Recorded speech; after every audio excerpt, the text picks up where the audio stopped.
All right, let's pull back the curtain on history, shall we? You've probably got this picture in your head of the Middle Ages. Knights in shining armor, pious monks, and everyone being super uptight and repressed, right?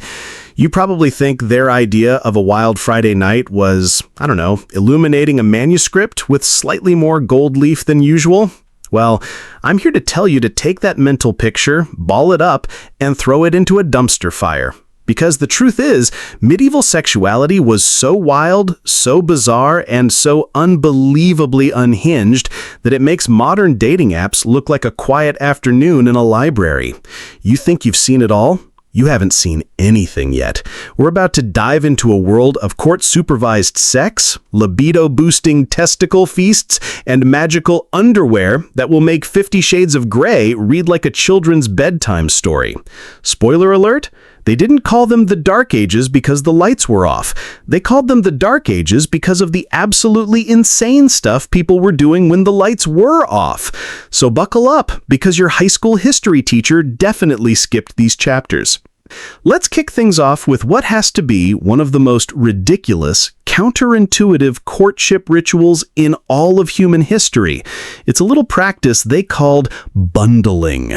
Picture this. You're a young guy in the 14th century. Your parents, who know you about as well as a fish knows how to ride a bicycle, have found you a potential wife. Great! Time for a romantic date. Maybe a nice walk through a plague-infested village? Wrong. It's time to get trussed up like a Thanksgiving turkey, shoved into a giant sack, and thrown into bed with a complete stranger. Welcome to bundling, the medieval equivalent of a supervised sleepover, except it's infinitely more awkward and the stakes are terrifyingly high. The idea was that young unmarried couples would be wrapped up together in the same bed, fully clothed, to get to know each other. And to prevent any unsanctioned shenanigans, they would often place a big wooden plank, known as the bundling board, right down the middle of the bed. Because nothing sparks romance like whispering sweet nothings to your future spouse across a slab of oak. It's the physical manifestation of Jesus is watching you. But here's where it tips over from merely awkward into certifiably insane. This wasn't some rebellious teen practice that parents were trying to stop. Oh no, the parents were encouraging it. Families would literally invite potential suitors over to spend the night bundled up with their daughters. Their logic, if you can call it that, was that this was a safe, controlled way for young people to bond without, actually bonding. It's like medieval parents looked at the concept of chaperone dating and said, this is good, but you know what it needs? More forced intimacy, shared body heat, and physical restraints. The practice became so widespread that craftsmen started manufacturing special bundling bags and double-sized nightgowns with a seam sewn down the middle. We're talking about an entire cottage industry built around the paradoxical goal of forcing people to sleep together while preventing them from touching. The level of cognitive dissonance is absolutely staggering. It's like inventing a fire extinguisher that's also a flamethrower. And here's the kicker, the punchline you all saw coming from a mile away. It didn't work. Shocker, right? Historical records, parish registries, and court documents all scream the same thing. Pregnancy rates among couples who practiced bundling were significantly higher than among those who courted in more traditional, less claustrophobic ways. It turns out that if you put two young hormonal people in a bed together for 8 hours, separated only by a flimsy piece of wood and wishful thinking, nature has a funny way of finding a loophole. Who could have possibly seen that coming? The best part of this whole mess? The church absolutely hated it. Priests and bishops were constantly delivering sermons, condemning bundling as a gateway to sin, calling it immoral, dangerous, and a fast track to damnation. But they were completely powerless to stop it because it was so deeply ingrained in rural culture. It was the medieval version of your parents trying to ban TikTok. They can complain all they want, but at the end of the day, it's just not going to happen. It was a perfect storm of parental naivete, teenage hormones, and bad ideas, creating a tradition that was as ineffective as it was bizarre. Now, if you think their dating life was weird, Just wait until you hear what was on the menu. Medieval people took the phrase, "the way to a man's heart is through his stomach," and applied it in the most terrifying way imaginable. We're not talking about a romantic dinner with some chocolate and strawberries. We're talking about elaborate, multi-course feasts designed specifically to crank up the libido, featuring ingredients that would make a modern-day health inspector faint on the spot. Welcome to the wonderful world of medieval aphrodisiacs. The undisputed heavyweight champion of this culinary nightmare was, and I'm not making this up, animal testicles. Specifically, the testicles of young bulls, rams, and boars. These were considered the ultimate sexual superfood, the medieval equivalent of a little blue pill, but way, way squishier. Medieval cookbooks are overflowing with recipes for stones. That's the delicate little euphemism they used because apparently they were too classy to just write balls in a recipe book. They prepared them in every way you can imagine and several ways you can't. They were roasted, boiled, fried, ground into a fine powder, and mixed into wine. If you could do it to a testicle, a medieval chef had already done it, written it down, and probably served it to a duke. It was a full-blown culinary obsession. But oh, it didn't stop at testicles. That was just the appetizer. The main course of a medieval love feast might include sparrow brains. Because for some reason, eating the brain of a tiny, flighty bird was thought to enhance sexual stamina. They served dishes made from the reproductive organs of practically every animal they could catch, operating on a twisted form of sympathetic magic. If you eat fertility, you will become fertile. It's like trying to get rich by eating shredded money, but with significantly more organ meat. The entire spice trade, the thing that launched the age of exploration and changed the world forever, it wasn't just about making food taste better, it was about getting laid. Spices like pepper, ginger, cinnamon, and saffron were all considered incredibly powerful aphrodisiacs. This explains why they were literally worth their weight in gold. People weren't paying a fortune for a dash of flavor. They were paying for what they believed was edible, high-performance sexual enhancement.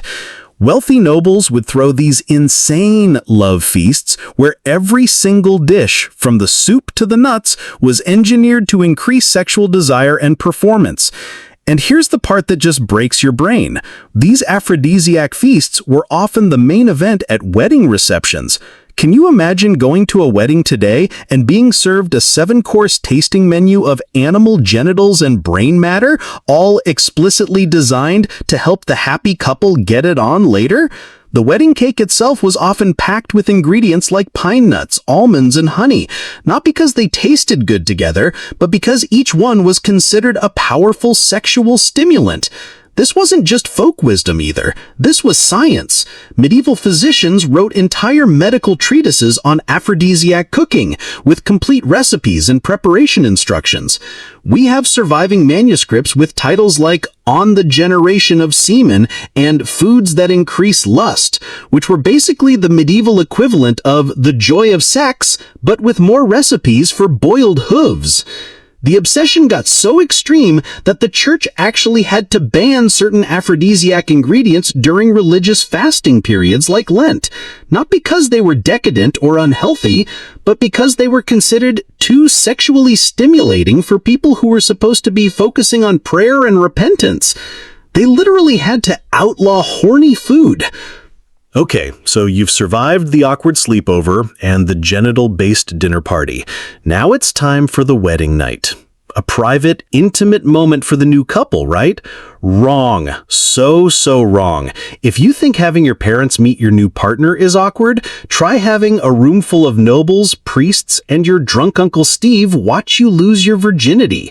Welcome to the medieval bedding ceremony, a formal ritual where privacy wasn't just a luxury, it was explicitly forbidden, especially for aristocratic marriages.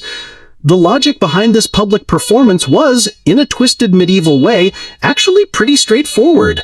A marriage wasn't considered legally valid until it was consummated. And since these marriages were basically high-stakes business deals involving massive transfers of land, money, and political power, You couldn't just take the couple's word for it. You needed witnesses, cold hard proof that the deed was done. Because nothing says legally binding contract like having your entire wedding party watch you have sex for the first time. The whole process was this elaborate, humiliating spectacle. After the wedding feast, the bride and groom would be led to their bedchamber in a grand procession of guests. The bride would be undressed by her female relatives and ladies-in-waiting, while the groom was stripped down by his male relatives and friends. It was like a gender-segregated burlesque show, but with way more pressure and less enthusiasm. Then came the main event.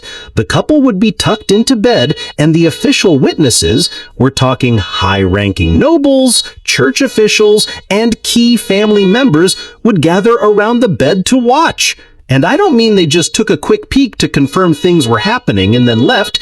No, these witnesses would often stay for the entire duration, sometimes offering helpful advice, words of encouragement, or just cracking jokes. Imagine trying to perform under that kind of pressure. It's the ultimate performance anxiety nightmare. But wait, because it always gets worse. In some cases, after the act was completed, the witnesses would then conduct a formal inspection of the bed sheets, looking for blood as proof of the bride's virginity and definitive evidence that penetration had occurred. You had to present your bed sheets to a committee of judges like you were submitting evidence in a court case, which, technically, you were. The most insane part is that this wasn't just for kings and queens. Any marriage that involved a significant property deal or a political alliance could require a witnessed consummation. We're talking about thousands upon thousands of medieval couples who had their most intimate personal moment turned into a spectator sport for relatives and complete strangers. Some couples tried to game the system, having witnesses wait just outside the closed bedroom door. But even that wasn't always enough. Court records are full of cases where marriages were annulled because the consummation wasn't properly witnessed, meaning the poor couple had to do it all over again, this time with better supervision. The practice was so normalized that medieval etiquette manuals literally included instructions on proper bedding ceremony behavior, both for the couple performing and for the audience watching. There were rules about where to stand, what to say, and how long it was polite to watch. Medieval society looked at voyeurism and said, let's institutionalize it.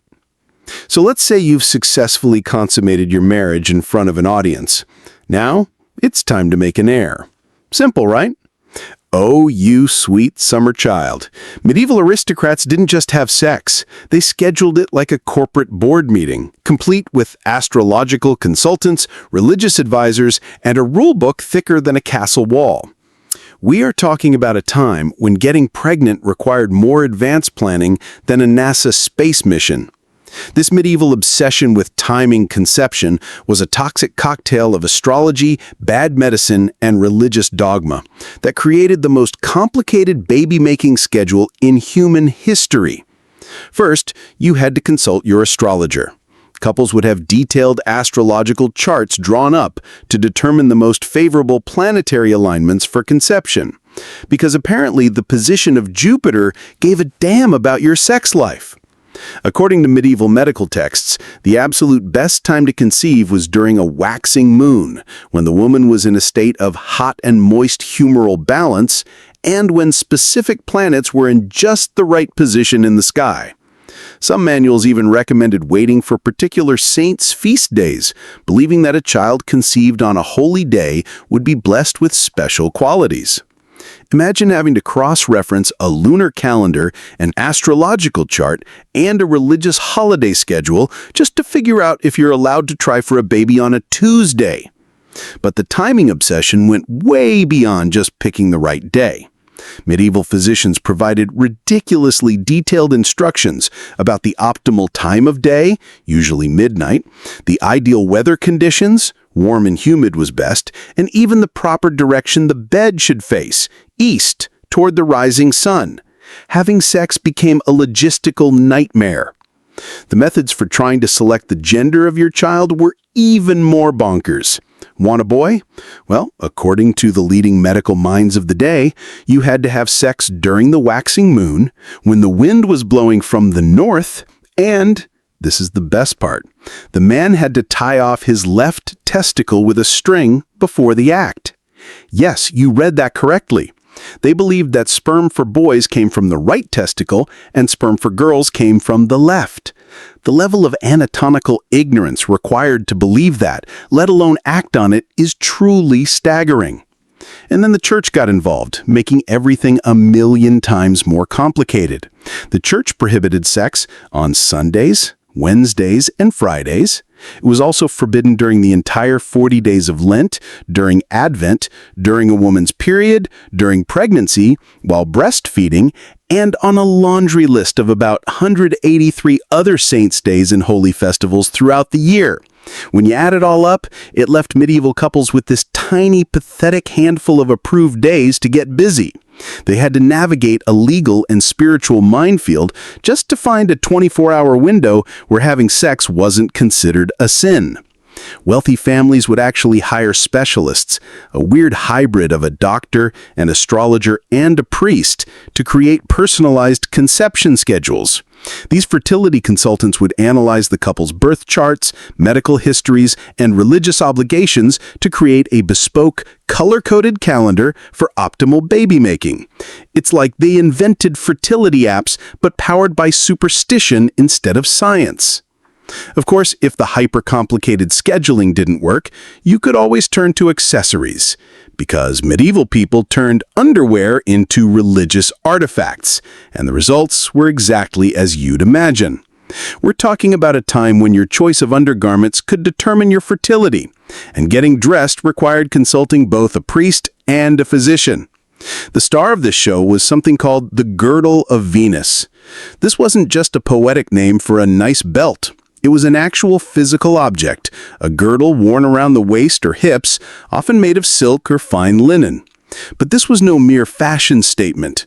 These belts were inscribed with religious prayers, astrological symbols, or magical incantations, all designed to enhance fertility, ensure a safe childbirth, and even improve sexual performance. But fertility belts were just the beginning of the medieval sexual accessory market.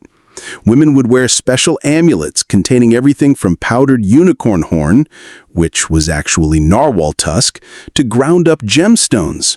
Some amulets contained tiny rolled-up scrolls with written prayers or biblical verses, because apparently God was more likely to answer your request if you submitted it in writing. Perhaps the most bizarre fertility accessory was the conception stone. This was a small, smooth rock or crystal that a woman would tuck into her undergarments or even insert into her vagina during sex, believing it would help her conceive. And they thought different stones produced different results. An emerald was for a boy, a sapphire for a girl, and a diamond if you were really ambitious and hoping for twins. Medieval people genuinely believed they could control genetics with jewelry. Men weren't left out of this magical underwear game either. They had their own line of fertility accessories, including special rings worn on specific fingers, amulets containing, you guessed it, animal parts, usually testicles, and even specially blessed loincloths that were supposed to boost their virility. And who was cashing in on all this? The church, of course. Priests would bless fertility belts, conception amulets, and even bed sheets, charging a tidy fee for their divine services. It was like they turned the human reproductive cycle into a religious subscription service. Some of these fertility accessories were so complex, they came with instruction manuals. We have surviving texts that explain exactly how to wear a certain belt, which specific prayers to recite while putting it on, and even troubleshooting tips for what to do if it stopped working. They basically invented customer support for magical underwear. This stuff could get incredibly expensive too. The most sought-after accessories were made from imported silk, thread, and precious gems, making them luxury items only the wealthy could afford. It created a strange class system based on the quality of your enchanted lingerie. The belief was so strong that some women would refuse to have sex without wearing their lucky gear, turning getting dressed into a prerequisite for getting laid. But what happened when all the schedules, diets, and magical underpants failed? What if a marriage remained childless because the husband, well, couldn't perform? Well, if you think modern divorce proceedings are humiliating, get ready. You're about to enter the world of medieval impotence trials, the legal proceeding where privacy went to die and human dignity was not admissible in court. In the medieval world, the church made divorce nearly impossible. But there were loopholes. And one of the biggest loopholes for a woman trapped in an unhappy marriage was to claim her husband was impotent. But you couldn't just say it. You had to prove it. And proving it involved a full-scale, horrifyingly public investigation into the most intimate details of your sex life. The trial process was absolutely bonkers. First, the husband and wife would be examined separately by a panel of medical experts who would inspect their genitals for any signs of physical abnormality that might prevent intercourse. Then, they'd be questioned under oath about their sexual history, the frequency of their attempts, and specific graphic details about what did or did not happen in the bedroom. But the real nightmare, the main event, was something they called the judicium penis, or more commonly, the trial by Congress.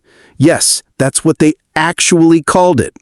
If the physical exams and interrogations were inconclusive, the court could order the couple to attempt to have sexual intercourse under official supervision. These supervised sex sessions took place in special rooms, either in the courthouse itself or in a rented chamber, with medical experts, court officials, and sometimes even a panel of matrons watching through peepholes or from behind a screen. The couple would be given a set amount of time to perform, and if the man was unable to achieve or maintain an erection and consummate the marriage, The court could grant an annulment. Some men, desperate to pass the test, would try to cheat the system by using those aphrodisiacs we talked about. Potions made from herbs, animal parts, you name it. Court records show cases where men were caught trying to smuggle their enhancements into the trial chamber, which led to even more humiliating searches and examinations to ensure they weren't using any artificial assistance. And these trials weren't a one-and-done affair. They could drag on for months, even years, with the court ordering multiple supervised attempts before reaching a verdict.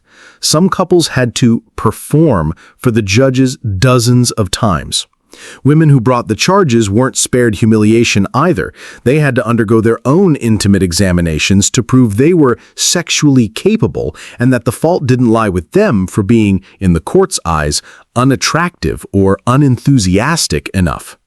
The social fallout was devastating. Whether you won or lost, your sex life became the subject of public gossip and ridicule for the rest of your life.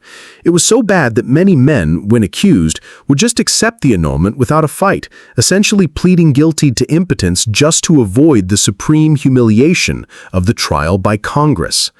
Now, you might be thinking the church was behind all this, enforcing these strict moral codes, and you'd be right. But here's a fact that will completely scramble your brain. The medieval church wasn't just tolerating prostitution. In some places, they were running the biggest and most profitable sex trafficking operation in Europe. This is the same institution that preached about sexual purity while secretly profiting from the world's oldest profession.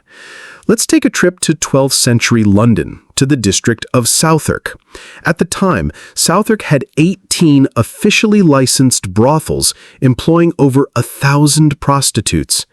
And who owned the land these brothels were built on? Who collected the rent and reaped the profits? None other than the Bishop of Winchester. This wasn't some shady secret side business, it was an open secret. The church's official line was that prostitution was a necessary evil. Their theologians argued that it was better to have organized, taxable sin in one place than to have men committing worse sins like rape, adultery, or homosexuality. So with that flimsy moral justification, they decided to regulate, manage, and profit from the entire industry. The business model was a work of hypocritical genius. The church couldn't officially condone prostitution in its doctrine, but there was nothing in canon law that said a bishop couldn't be a landlord and collect rent from brothel owners. The brothels, known as stews, operated under strict sets of regulations laid down by the bishop himself. Prostitutes, who were ironically nicknamed Winchester geese, had to follow specific dress codes, work designated hours, and were forbidden from working on holy days. They couldn't refuse a customer without a good reason, and they had to submit to regular medical checkups. The financial setup was a classic pyramid scheme. The prostitutes paid rent to the brothel keepers, who paid rent to the bishop. Sin flowed up and money flowed down into the church's coffers. And what did the church do with this prostitution money? They used it to fund religious activities. Money earned from sex work was used to build churches, support monasteries, and pay for lavish religious festivals. They were literally funding their salvation with sin. The system was so entrenched and so profitable that when religious reformers tried to shut down the church-owned brothels, they faced massive resistance from both religious and secular authorities. For hundreds of years, the institution that claimed to be God's sole representative on earth was running a sex trade operation that would make modern organized crime syndicates blush. Finally, what did people do when they wanted to enjoy all this madness without the consequence of having a dozen children? Well, medieval birth control methods were a catastrophic mix of folk magic, dangerous quackery, and just plain terrible advice. They were so bizarre and so wildly ineffective that they make modern contraception look like a gift from the heavens. Let's start with their go-to solution for everything sexual: animal testicles. But this time, they weren't for eating. Women would wear little pouches containing a pair of weasel testicles around their necks, believing it would prevent conception. The logic, if you can call it that, was that since weasels were seen as promiscuous but had small litters, wearing their reproductive organs would magically transfer this quality of controlled fertility to the wearer. But testicle jewelry was just the tip of the iceberg. People would drink contraceptive potions made from the most horrifying ingredients imaginable. Ground-up beaver testicles mixed with wine was a popular one. So was powdered iron dissolved in water. Some recipes even called for mercury. Yes, the highly toxic liquid metal. Women were literally poisoning themselves to avoid pregnancy, which, in a grim way, technically worked because dead people can't have children. The physical methods were no better. There was the sneezing method, where physicians advised that if a woman sneezed violently right after sex, the force of the sneeze would expel the man's semen. So women would carry around pepper or other irritants to induce a sneezing fit at the crucial moment. As for barrier methods, women would insert all sorts of things into their vaginas, from wads of honey-soaked wool to, and I swear this is real, plugs of crocodile dung. The theory was that these substances would block or kill the sperm. One slightly more effective method was using half a lemon as a makeshift cervical cap. The citric acid would have some spermicidal effect, but it was still incredibly unreliable and probably extremely uncomfortable. And of course, there was magic. Women wore amulets inscribed with spells, performed rituals under the full moon, and recited prayers while walking backwards around a church 3 times. Because apparently, preventing pregnancy required very specific choreographed instructions for God. The one method that actually had a chance of working, the withdrawal method, was actively discouraged by medieval doctors who warned that incomplete ejaculation could cause serious health problems for men, including madness, blindness, and even death. So there you have it, the Middle Ages. A time when young lovers were sewn into bags, the horny ate testicles for dinner, and the church preached purity while running a prostitution empire. It was a world of supervised sex, magical underwear, and contraceptive crocodile dung. The medieval approach to sex reveals something fundamental about humanity. When you combine absolute desperation with total scientific ignorance, people will believe anything and try everything. It's a chaotic, hilarious, and frankly terrifying look at what happens when human nature is left to its own bizarre devices. Okay, my brain is officially broken. From bundling boards to court-supervised erection tests, which of these absolutely unhinged medieval practices made you say WTF the loudest? Which one gets your vote for the most insane thing in human history? Drop your verdict in the comments below and let's argue about it.